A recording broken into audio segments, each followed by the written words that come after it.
of MECFS.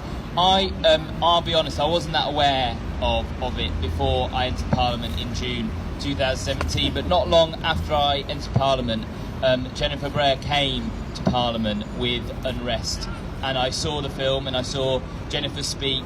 The Speaker of the House of Commons, John Bercow, invited her, and it increased my awareness of how debilitating chronic a condition it could be, because everybody here knows that there's a lot of misrepresentation in the press, in the media, and in society.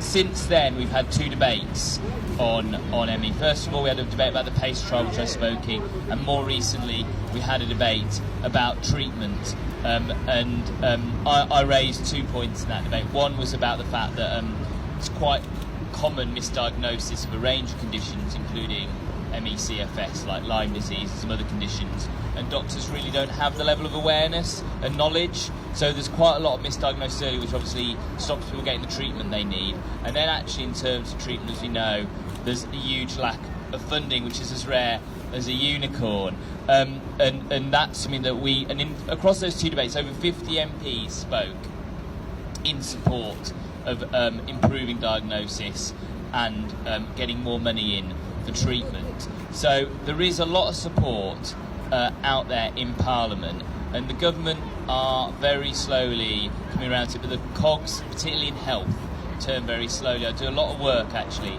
around trying to get drugs which are through NICE, which are through the European Medical Agency, into the hands of patients, but it's a very slow and long machine, I'm afraid.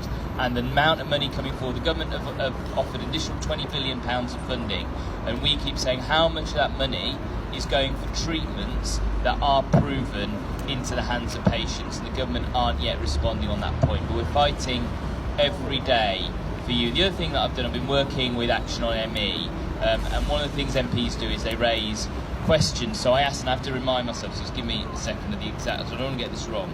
So I asked the Secretary of State for Health, who's Matt Hancock, about the report by Action for ME, Spotlight Special Services, what assessment the department's made of feasibility of collecting data on the prevalence of ME for each clinical commissioning group. So in Leeds we just have one now, but we used to have three. So that's like an area, how many cases of ME there are. And the response I got was, no assessment has been made, which again shows the Department of Health are not concentrating on this issue enough in a whole range of areas.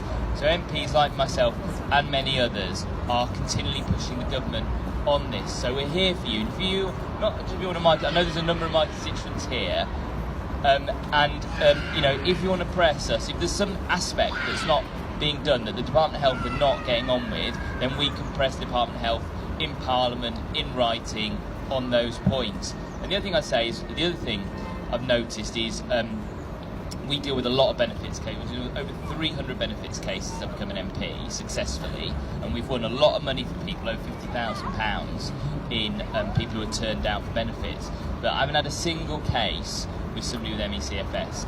And what I'd say to you is, if you should be getting benefits, but you're not because you turn down whether it's PIP or another benefit, then go and see your MP. We are very good at winning cases, at turning over the DWP. Don't just accept it. We're here to fight on your behalf. Thank you.